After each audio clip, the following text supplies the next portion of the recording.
പനച്ചിക്കാട് ദക്ഷിണ മൂകാംബിയിൽ വിജയദശമി ആഘോഷം ഭക്തനിർഭരമായി.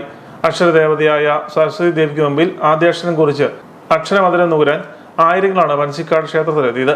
പുലർച്ചെ 4 മുതൽ വിദ്യാരംഭ ചടങ്ങുകൾ ആരംഭിച്ചു. 56 ആചാര്യന്മാരാണ് സരസ്വതി നടയ്ക്ക് സമീപം പ്രത്യേകം തയ്യാറാക്കിയ മണ്ഡപത്തിൽ കുരുന്നുകളെ എഴുത്തിനിരുത്തിയത്.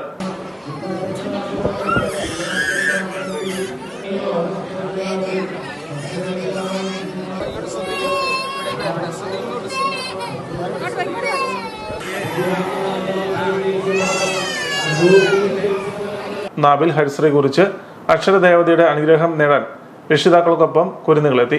സരസ്വതി നടയിലും മഹാവിഷ്ണുവിന് മുമ്പിലും പ്രാർത്ഥിച്ച് അറിവിന്റെ ലോകത്തേക്ക് കടക്കുകയായിരുന്നു കുട്ടികൾ. ക്ഷേത്രത്തിൽ വിശേഷാൽ പൂജകൾക്ക് തന്ത്രി പെരിഞ്ഞേരിമന വാസുദേവൻ നമ്പൂതിരിപ്പാട് മുഖ്യ കാർമ്മികത്വം വഹിച്ചു.